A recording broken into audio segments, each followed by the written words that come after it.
கடகலக்கணம் கடகராசி கடகலக்கணம் கடகராசி யாராக இருந்தாலும் சரிங்க. கடக லக்கண அதிபதி சந்திர பகவான். கடகங்கிறது தெளிஞ்ச நீர், நீர் ஓடைன்னு சொல்லலாம். நீர் ஓடை, நீர் ஆறு, தெளிஞ்ச நீர் அப்படி சொல்லக்கூடியது அந்த கடக லக்கணம். லக்கணாதிபதி சந்திரன். சந்திரன்னா உணவு சம்மந்தப்பட்டது, கேட்ரிங், வெள்ளை நிறம் அந்த இது கொண்டது. அதே கடக லக்கணம் ஒயிட் கலர் சம்மந்தப்பட்டது. அதே 5 குடைன்னு சொல்லப்படுறது விருச்சிகமாக வரும். செவ்வாய் ரெட் கலர் அந்த மாதிரிலாம் வரும். 7 குடைன்னு சொல்லப்படுறது மகரமாக வரும். ப்ளூ சம்மந்தப்பட்ட நேரம் நீங்கள் யூஸ் பண்ணலாம். அதே 9 குடை யாருங்க கடக லக்கணத்துக்கு? கடக லக்கணத்துக்கு 8 9 குடைன்னு சொல்லப்படுது குரு பகவான் இருக்கிற மஞ்சள். இந்த மாதிரி ஒரு நிறத்தை நீங்கள் யூஸ் பண்ணலாம். யூஸ் பண்ணாலும் நீங்கள் வாழ்க்கையில் செய்யக்கூடிய கடக லக்கணம் கடக ராசி அப்படின்னா அந்த ராசி அதிபதி சந்திர பகவான். அப்போ அந்த பெண் தெய்வம்னு சொன்னாலே கடக லக்கணம் கடகராசி சந்திர பகவான்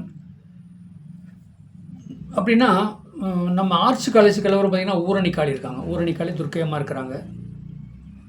பெண் தெய்வத்தை நீங்கள் வழிபாடு வச்சுக்கலாம். அப்படி பெண் தெய்வத்தை நீங்கள் வழிபாடு வச்சுக்கிட்டு வந்தீங்கன்னா கண்டிப்பாக நல்ல ஒரு மாற்றம் வரும்.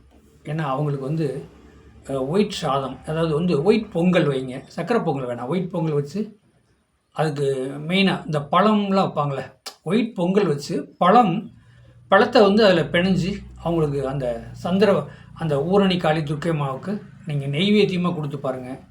கண்டிப்பாக அந்த தெய்வம் உங்களுக்கு நல்லதே பண்ணும். அதில் எந்த ஒரு மாற்றம் கிடையாது. ரெண்டாவது 5 குடை யாருங்க? செவ்வாய்.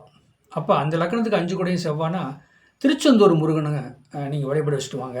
ரெண்டாவது அந்த மூவர் சமாதி இருக்குது. நாளிக்கிணறு தாண்டி திருச்செந்தூர் கடலில் நாளிக்கிணறை தாண்டி மூவர் சமாதி இருக்குது. அந்த மூவர் சமாதியில் போயிட்டு அதாவது வெத்தலை பாக்கு, கொஞ்சம் மல்லிகைப்பூ, 2 பழம் இதெல்லாம் வச்சு நீங்கள் அந்த 3 தெய்வத்துக்கும் அந்த 3 சித்தர்மார்களுக்கு நீங்கள் வழிபட வச்சுட்டு வாங்க.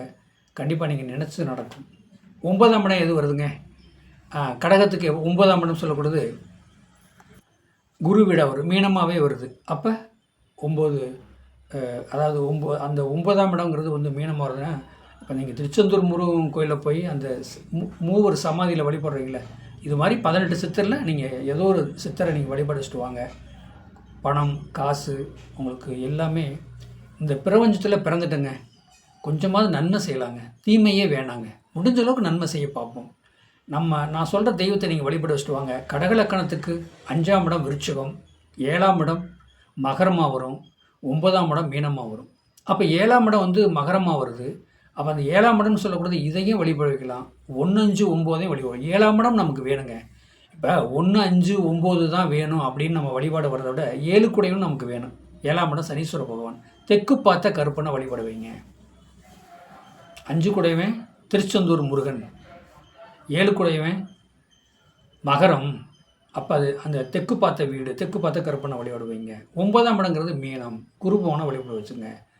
1 5 9. அப்போ அந்த கடகம்ங்கிறது ஒயிட், அந்த ஒயிட் ட்ரெஸ் சம்மந்தப்படுது. விருச்சிகம் 5 குடையும் செவ்வாய் சிவப்பு. இதே 9 குடையும் குரு மஞ்சள். இப்படி இந்த கலரை நீங்கள் எப்போயுமே யூஸ் பண்ணிட்டு வந்தீங்கன்னா கண்டிப்பாக வாழ்க்கையில் சேர்ப்பீங்க. வாழ்க்கையில் உங்களுக்கு வருமானத்தை இறைவன் கொடுப்பான். இப்போ பிரபஞ்சத்தை நோக்கி போகிறேங்க. இப்போ நம்ம காலைல கொஞ்சம் வெள்ளனே முடிஞ்ச அளவுக்கு ஒரு பிரம்ம முகூர்த்தத்தில் ஒரு 5 மணிக்கு எழுந்திரிக்கிறோம், வாக்கிங் போகிறோம், குளிக்கிறோம், தெய்வ கொஞ்சம் நேரம் தெய்வத்தை நம்ம வணங்கி வழிபாடு வச்சு மற்றபடி மற்ற எதை வேணால் நீங்கள் செஞ்சு மூவ்மெண்ட் பண்ணி பாருங்கள். கண்டிப்பாக நீங்கள் வாழ்க்கையில் செய்யலாம். தெய்வ அனுக்கிரகம் இல்லாமல் ஒன்றுமே பண்ண முடியாது. இந்த பிரபஞ்சம் பஞ்சபூத அனுக்கிரகம் வேணும், தெய்வ அனுக்கிரகம் வேணும், குலதெய்வ அனுக்கிரகம் வேணும், முன்னோர்கள் அனுக்கிரகம் தேவை. இப்போ குரு பிரம்மா, குரு விஷ்ணு, குருதேவா, மகேஸ்வரா, சாஸ்திரா, பரம்பொருளை மும்மூர்த்திகளோட அனுக்கிரகம் நமக்கு வேணும். அப்போ தான் வாழ்க்கையில் செய்ய முடியும்.